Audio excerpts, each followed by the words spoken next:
show that cos alpha minus cos cube alpha equal to 0। ठीक ना?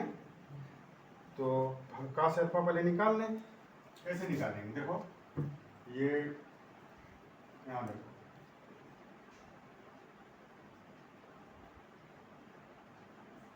ये मान लो ये A B C है, ये अल्फा है एंगल और ये 90 डिग्री है, 90 डिग्री के सामने का एंगल ये अल्फा।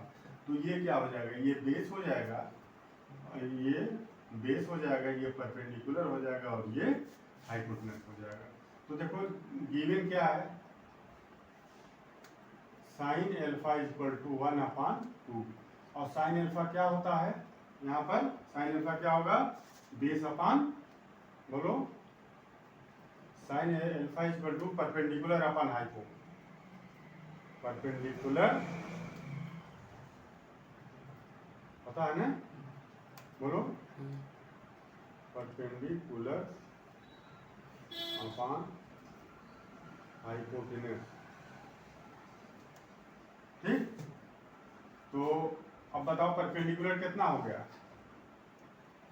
ये रेशियो है ना, परपेंडिकुलर हाइपोटेनस का मतलब क्या हुआ? परपेंडिकुलर क्या हुआ यहाँ पे? BC और अपान हाइपो कितना होगा? AC। ठीक, बस समझ में? तो ये रेशियो दिया हुआ है, ये बेस अपान हाइपो का, बेस अपान हाइपोटेनस का रेशियो दिया हुआ है 1/2। ठीक ना? तो यहाँ मानेंगे लेट बेस, बेस की लेंथ मान लेंगे, नहीं बेस नहीं इसमें दिया हुआ ना, हाइपोटेनस दिया हुआ, ये परपेंडिकुलर है, ये परपेंडिकुलर अपान, तो let perpendicular BC, BC equal to कितना? बोलो, BC की जगह पर ये BC AC का रेशियो दिया हुआ है 1/2, ये नहीं दिया है? BC और AC परपेंडिकुलर अपान हाइपो का रेशियो दिया हुआ है 1/2। तो BC को कितना मान लेंगे? BC को अगर मान लेंगे 1K, तो AC कितना होगा? 2K। ये एक्चुअल लेंथ नहीं ना है 1 और 2, रेशियो है ना। एक्चुअल लेंथ मान लो 1K और B और AC कितना है? 2K। ठीक, तो इसका रेशियो निकालो को 1K/2K, तो 1:2 आ जाएगा, आ जाएगा ना। अब K की वैल्यू जो भी आए उसे हम इससे लेना देना नहीं है। तो अब यहाँ देखो इसकी लंबाई कितनी हो जाएगी? BC की, BC कितनी हो गई? 1K। ठीक, और AC कितनी हो जाएगी? 2K। ठीक ना? तो बताओ 2K। ठीक, तो pytha using पाइथा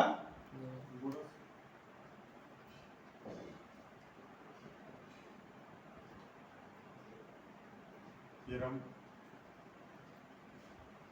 Pythagoras theorem use करो। AC का AC square equal to AB square plus BC square. तो AB स्क्वायर कितना हो जाएगा? बताओ, AC स्क्वायर और BC लेफ्ट में ले लीजिए तो माइनस हो जाएगा। तो AC स्क्वायर कितना हो गया? AC कितना है? 2 है, तो 2K का होल स्क्वायर माइनस BC कितना है? 1K है, 1K का होल स्क्वायर। तो AB होल स्क्वायर हो गया 2 जा 4K square minus 1K square, तो कितना हो जाएगा? बचेगा 3K स्क्वायर। तो AB कितना हो जाएगा? बताओ मुझे, √3K स्क्वायर। तो ये K स्क्वायर तुम ये K बाहर आ जाएगा ना, √3, ये AB आ गया। AB कितना आ गया? K √3। ठीक, AB कितना आ गया? √3K या K √3 ये √2 ठीक ना। तो अब हमको क्या निकालना है, cos अल्फा निकालना है, ठीक। तो cos अल्फा कितना हो जाएगा, देखना है, cos अल्फा इक्वल टू,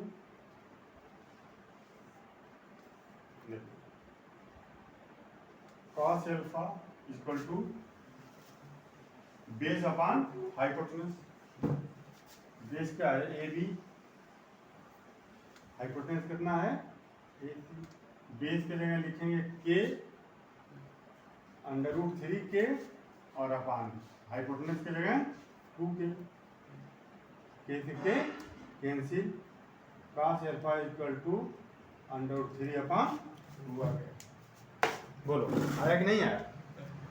तो अब इसकी वैल्यू जो है, cos की वैल्यू इसमें पुट कर दिया जाए, cos अल्फा की वैल्यू इसमें पुट कर दिया जाए, ठीक ना। तो देखो क्या आएगा, 3 cos alpha, cos square alpha क्या है, नहीं cos alpha, -4 cos cube alpha, ये निकालना है ना।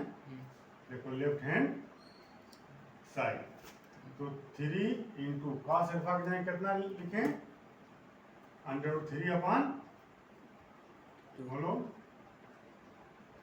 √3 upon 2 -4 into cos alpha √3 upon 2 का होल क्यूब हो जाएगा, हो गया ना। तो अब ये 3 अपॉन 2 इंटू √3 अपॉन 2 इंटू √3 और माइनस 4 इंटू, यहाँ देखो √3 upon 2 into √3 upon 2 into √3 upon 2। अब ये √3 इंटू √3 कितना हो जाएगा, 3 हो जाएगा, नहीं होगा। तो 3 अपॉन 2 √3 हम मल्टीप्लाई कर दें, माइनस, देखो ये इसे कट जाएगा, 2 2 जा 4, इस 4 से ये 4 कट गया, और √3 इंटू √3 क्या हो जाएगा, √3 हो जाएगा, बोलो नहीं सॉरी, √3 इंटू √3 क्या होगा, 3 हो जाएगा। तो ये हो जाएगा 3 √ ये √3 इंटू √3 3 हो गया, और इंटू √3 अपॉन 2। तो देखो 3/2 √3 है ना, इसको ऐसे लिख लो, √3 ये सॉरी 3/2 इंटू √3, ये बात समझ में आ रही है ना, √3 इंटू √3, तो ये √3 का स्क्वायर हो जाएगा, और स्क्वायर से √ हट जाता है, तो ये दोनों मिलके 3 हो गए, और अपॉन 2 और ये इंटू √3।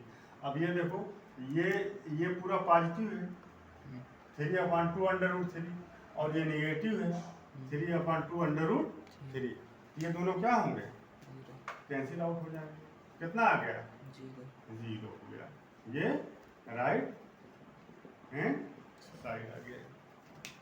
बात समझ में। तो इस तरह से क्वेश्चन एग्जाम में आते हैं, ठीक ना। पास करो, ये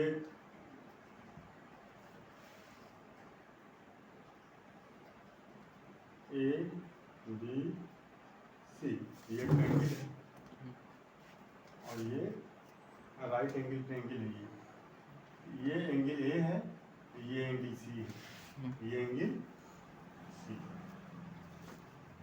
बस हो गई। तो देखो जरा साइन A कितना होगा, जल्दी जल्दी बताओ, perpendicular upon hypo, AB upon, बोलो AC, ठीक।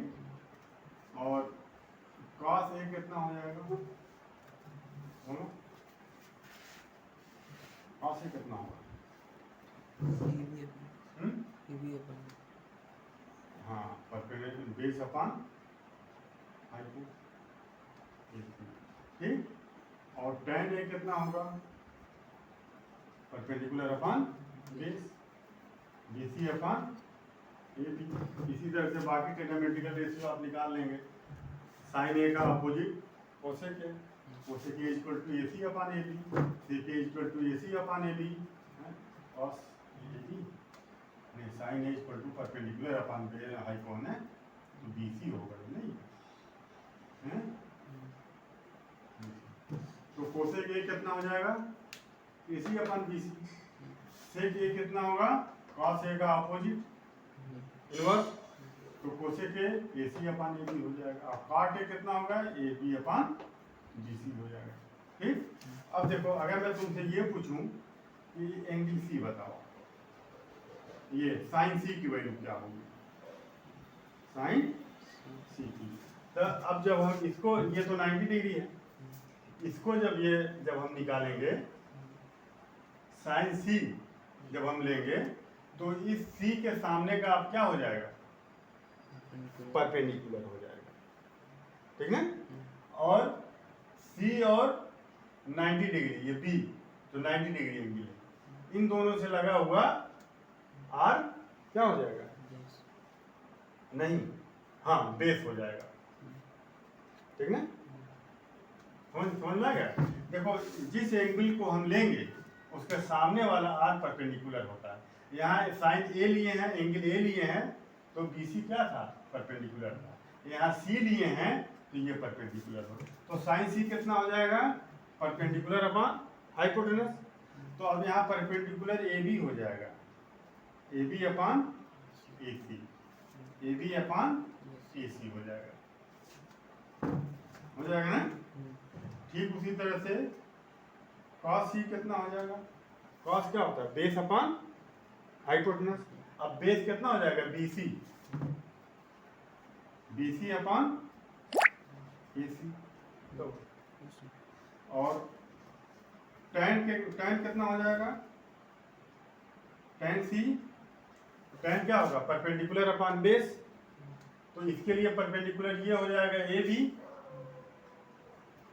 और ये क्या हो जाएगा, बस समझ में नहीं आई।